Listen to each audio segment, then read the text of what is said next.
présence et on va essayer de rentrer dans le domaine ou bientôt dans la partie pratique des recommandations. Et qu'est-ce qu'on doit faire? Qu'est-ce qu'il faudrait faire en tant que médecin? Qu'est-ce qu'on doit conseiller pour le patient en tant que clinicien? C'est le thème de cette présentation qui va parler de comment protéger nos poumons et ceux de nos patients, bien sûr, et la stratégie face à cette pollution qui n'est plus à démontrer. C'est un petit sommaire on va passer par une introduction, parler de la problématique, une méthodologie de comment on a fait cette étude pour pouvoir trouver les objectifs de ce travail, quel est l'étude qui nous a permis de ressortir avec des recommandations nationales qui sont en phase avec les recommandations internationales, bien sûr, et on aura les résultats observés et surtout on va se tarder sur les recommandations avec une petite conclusion. Au cours du siècle précédent, plusieurs accidents sanitaires sont attribués à la pollution atmosphérique urbaine qui ont eu lieu, notamment en 1952. Tout le monde se souvient ou a entendu parler du smog de Londres. C'est pour ça que Londres est connu et reconnu pour son brouillard. C'est ça le smog, c'est l'apparition de cette pollution. En fait, vu l'industrialisation qui a été très rapide et qui a été très brutale pour l'Europe. Les risques sanitaires liés à cette pollution atmosphérique, elles sont maintenant très bien établies. Elle est responsable, cette pollution, de la survenue d'une vaste manifestation sanitaire qui vont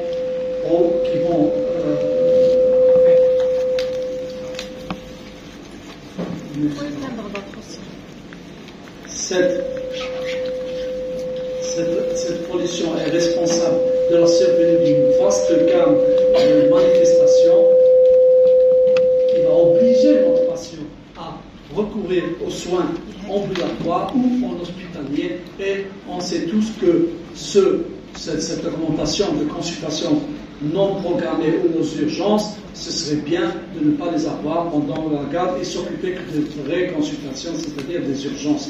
Très bien. En Algérie, beaucoup d'études récentes ont montré que le grand âgé et quand toutes les autres agglomérations, bien sûr, confrontés à une forte pollution atmosphérique. Et il existe un lien entre symptomatologie respiratoire et pollution atmosphérique. Cette dernière provient essentiellement d'émissions pétrochimiques dans les zones industrielles et surtout en Alger, d'émissions qui travaillent dans les zones urbaines suite à notre parc automobile qui est vraiment très ancien et plein de diesel. L'augmentation de la concentration en polluants, elle va augmenter une augmentation de la prévalence de la symptomatologie respiratoire, et cette association existe alors que les normes réglementaires de consommation de pollen sont respectées.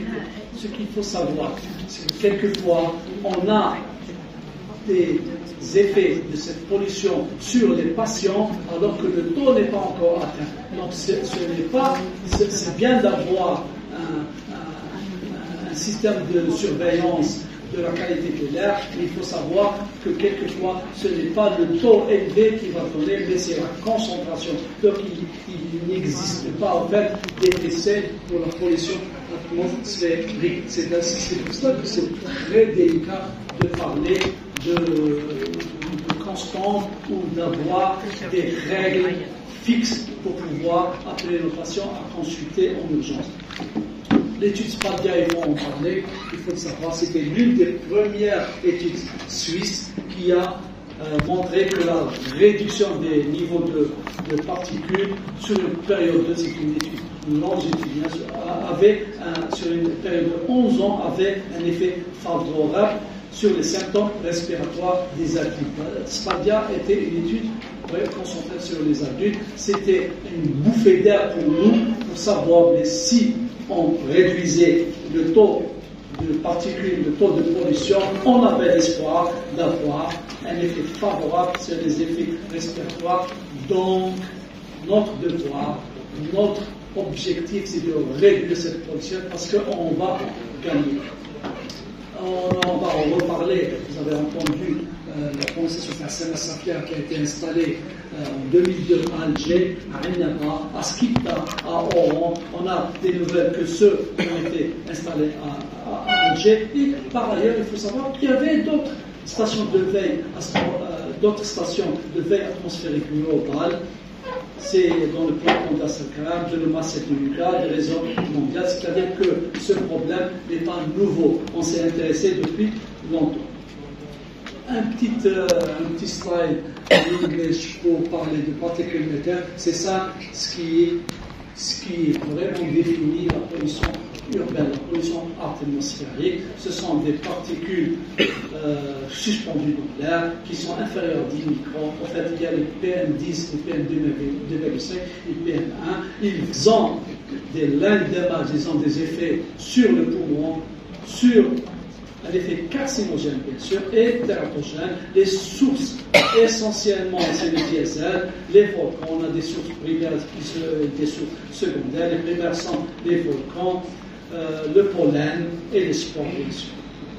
Les classes sont l'asbestose, le dioxyde et les pesticides. On a cité presque toutes les particules qui peuvent être à l'origine ou à l'occasion d'une pollution atmosphérique. Et bien sûr, un petit chiffre, 50 microgrammes par millimètre cube, bien sûr, en tant que seuil minimal défini par l'OMS pour pouvoir parler d'une pollution et d'un retentissement. Et rappelez-vous de cela avant, il n'y a pas de seuil pour pouvoir parler d'effet de la pollution.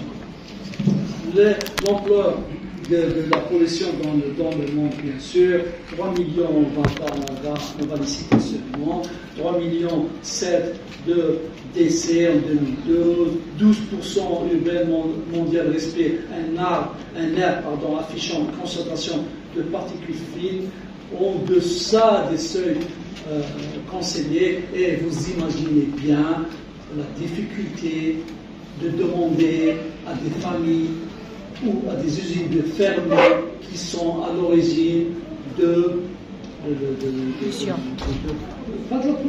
sont à l'origine de la pollution, mais eux-mêmes nourrissent leur famille. Vous voyez la problématique. On ferme l'usine. Que vont faire les 2000 familles qui se nourrissent de cette usine? Théoriquement, c'est facile. Je coupe l'usine, j'ai plus de pollution. Mais là, tu n'auras plus rien, ni pollution, ni production. Donc, il faudrait vraiment rechercher des stratégies pour compenser, pour changer peut-être les composants ou les gaz à utiliser, les diminuer. Mais on ne peut en aucun cas décider d'être drastique. Et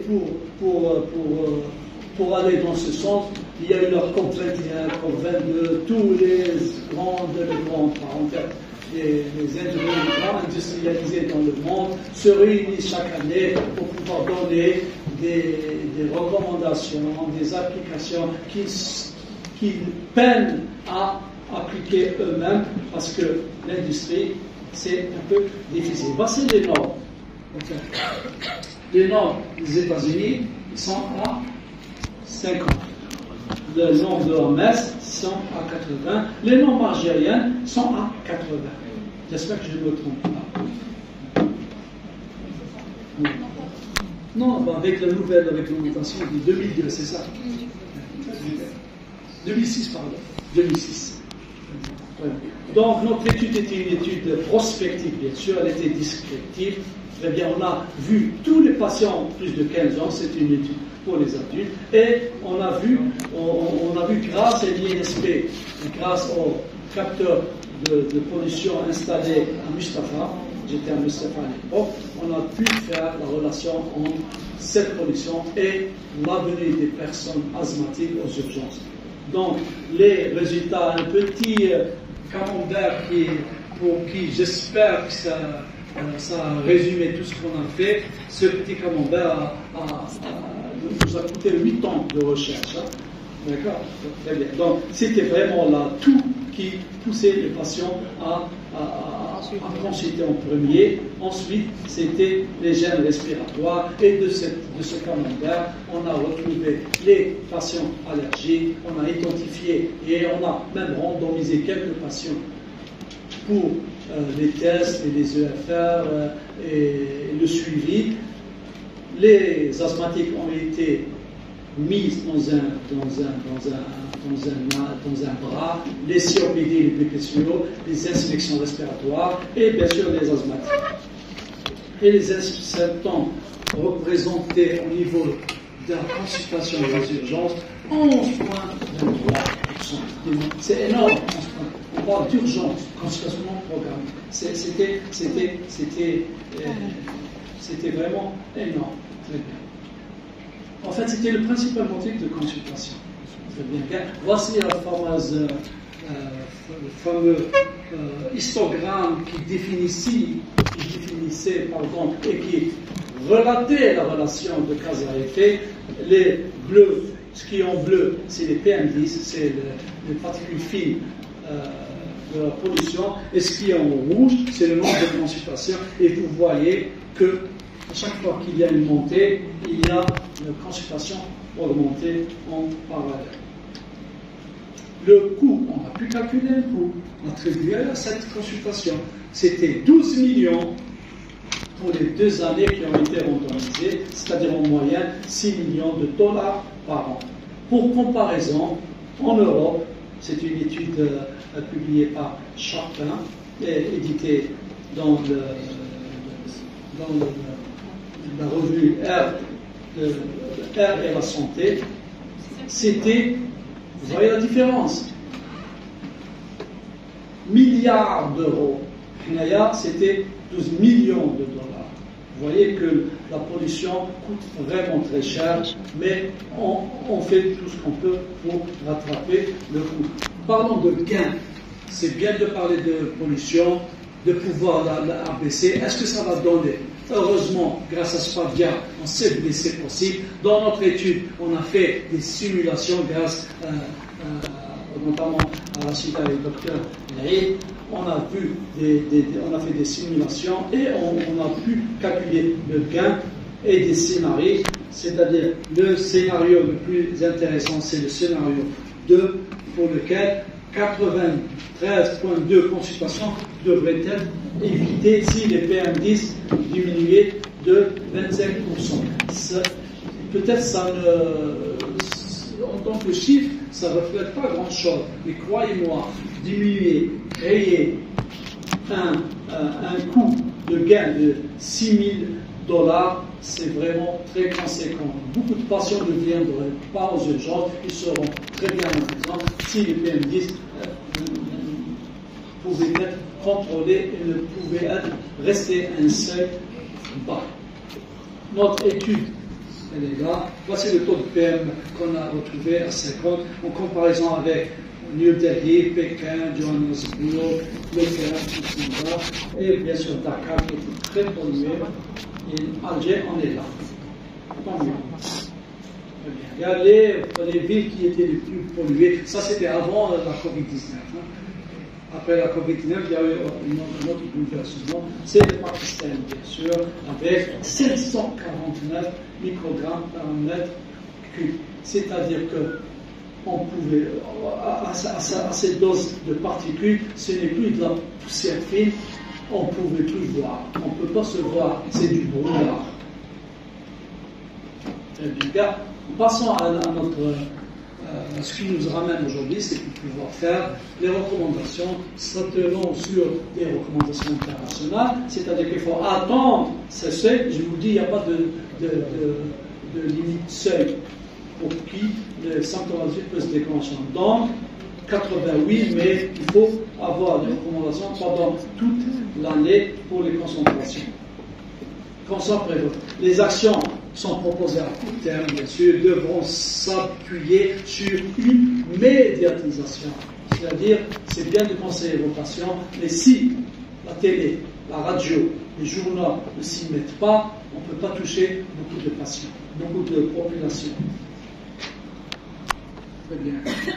Alors, réduire réduire la pollution dans son globalité. C'est faisable, mais c'est très difficile. Alors, essayons de nous concentrer sur l'exposition personnelle. Comment faire cette réduction sur le plan personnel? Limiter les activités physiques intenses en extérieur et privilégier les activités douces. Pour nos sportifs qui courent en parallèle avec les autoroutes ou de la circulation, quand il y a un pic de pollution, vaut mieux diminuer votre activité, bien sûr, et être plus conciliant sans pouvoir arrêter. On parle de sportifs ici. Éviter les zones à trafic routier, à fort trafic routier. Si possible, bien sûr. Maintenant, grâce au GPS, vous pouvez tracer votre route. Comme disait l'autre, pourquoi tu disais GPS, tu as oublié la route de ta maison? Non, je veux trouver le chemin le plus rapide. Il faut l'utiliser, c'est vraiment magnifique. Bien sûr, très bien, refermer les fenêtres, les portes, pour empêcher les polluants, bien sûr, de rentrer à l'intérieur.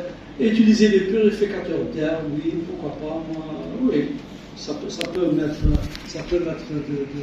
de l'ambiance en parenthèse et rafraîchir l'atmosphère intérieure, bien sûr. Et si vous en possédez, portez un masque de préférence. On parle de PM10, 10 microgrammes. Donc ça va être très difficile pour nos pavettes, l'hôpital. Parce que les pavettes, c'est pas aussi fin que ça. Les FFP2, oui, elles sont très fines, donc les parties ne pourront pas passer, mais ce ne sera pas une solution miracle. Et on l'a vu pendant la COVID-19. Favoriser bien sûr les transports en commun. On a toujours cette hantise. Je ne sais pas si vous êtes comme moi. Les gens ont l'impression des transports en commun, alors qu'on a le métro, le bus. Moi j'ai peur des bus. Oui, avec de nouveaux jeunes qui conduisent, mais c'est une alternative, pourquoi pas. Le métro, oui, le tram, oui, c'est magnifique, il prend 30 temps, mais c'est une alternative, il est climatisé, c'est tant mieux. N'est-ce pas qu'ils ont changé ils doivent changer les filtres, très bien gars. Ils sont moins polluants que les véhicules individuels. Il faut vraiment revenir à cette forme de civilisation qu'on avait déjà. Il faut être citadin, il faut être conscient de cette pollution et de cet retentissement qui peut être très l'espace pour la communauté. Marcher, pourquoi pas, si vous travaillez juste à côté. Pourquoi utiliser une voiture diesel avec 190 chevaux, avec un turbo diesel pour aller acheter une baguette de pain et de revenir? Et croyez-moi, beaucoup de gens le font. Mais je vous parle, j'habite à Alger. Donc, essayons de marcher, c'est ce que je fais. Le vélo, moi j'ai peur de prendre du vélo à Alger, sincèrement. Il y a beaucoup de chauffeurs. Non, j'ose pas dire le nom d'attaque. Donc, mais le vélo, c'est vraiment une alternative. S'ils nous font, comme aux États-Unis ou là en Europe, des pistes cyclables, ce serait formidable. Très bien. Et ça, c'est vraiment pas dans notre culture, le covoiturage. On est 5 médecins, on est 5 voitures, on appuie tous l'un à côté de l'autre. Et on va tous en voiture à l'hôpital. C'est bizarre. C'est bizarre alors qu'on peut économiser, payer le même essence pour les cercles, économiser pour la santé de la communauté, pour l'air de la communauté. C'est un truc qui devrait maintenant, et c'est à nous, c'est nous qui sommes considérés comme l'élite de la nation. Non, c'est nous. Donc à nous de pouvoir pas imposer, convaincre la population de voir du covoiturage, d'utiliser les transports en commun. Adapter son mode de vie. On ne parle plus de régime maintenant pour les gens qui veulent perdre du poids ou qui veulent raffiner leur cycle. On ne parle plus de régime. On parle d'hygiène de vie. Faire un régime draconien pendant un mois et perdre 20 kilos en un mois, croyez-moi, vous allez reprendre plus. Dans hygiène de vie, il faut savoir vivre comme ça. Apprécier le café sans sucre. apprécier le manger sans sel, apprécier le manger à la maison, sain, naturel, et habituer bien sûr nos enfants pour qu'ils puissent prendre le relais bien sûr, ne pas faire du bricolage pour les messieurs, même pour les dames, ils font beaucoup de bricolage, très bien, qui produisent de la poussière, tondre la pelouse, oui on a du gazon, le gazon fait beaucoup d'allergie, croyez-moi, beaucoup d'allergie. Et les cultures, quand il y a un pic de pollution, où il y a les vents de sable, ou tout ceci, bien sûr, limiter l'utilisation des tondeuses et des appareils qui utilisent le gasoil ou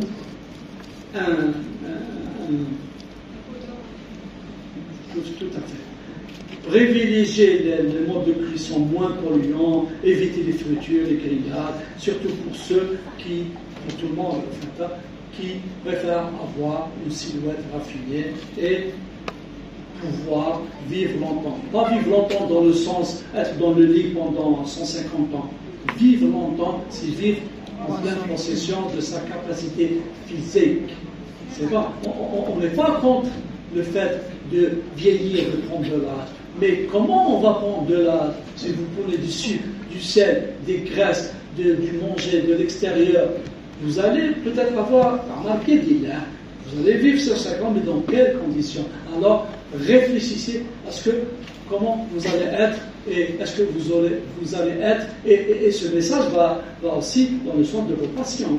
C'est pas que vous devez être d'accord premièrement avec moi et pour pouvoir transmettre ce message à vos patients pour pouvoir aller dans la vie dans un état bien et ne pas être un lourd fardeau pour les enfants.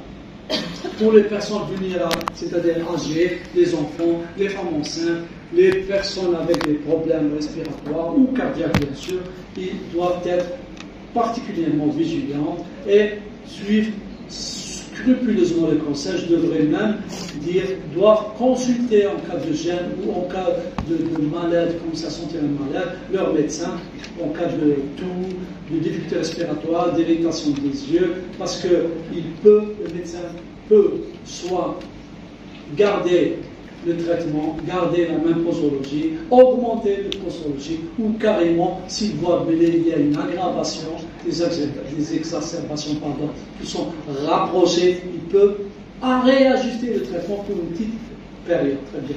À long terme, il faut s'informer de la qualité de l'air, et là on remercie l'Institut INFP, toute l'équipe, pour avoir l'initiative de voir un calendrier. On peut prévoir, Inch'Allah, au fur et à mesure, on collabore, ce n'est pas un problème qui vous touche en première position seul, clinicien ou l'environnement. Il y a la météo aussi, le météorologue, c'est toute une pluridisciplinarité pour pouvoir dresser un plan à long terme et prévoir cette pollinisation, prévoir cette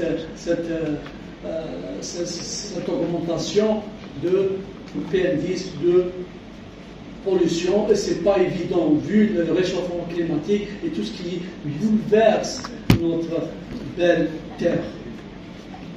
Bien sûr, ça va sous forme de bulletins, les initiatives pour améliorer les c'est ce qu'on est en train de faire grâce à votre présence là et participer à des créations citoyennes, c'est-à-dire planter des arbres, pas de cyprès, mais planter des arbres s'il vous plaît, c'est le poumon de notre terre et c'est notre poumon, bien sûr. Et bien sûr, surtout inviter les décideurs, c'est-à-dire les pouvoirs publics pour un environnement sain. Ils sont conscients, vu que la réglementation a changé, elle s'est améliorée. En conclusion, la lutte contre la pollution doit demeurer une priorité de nous tous et nécessite des approches multiples de polluants. Ce n'est pas que le problème, ce n'est pas que le PM10, c'est tout un multi-effet avec comme objectif, bien sûr, diminution, la réduction de l'exposition de la population à cette pollution de l'air,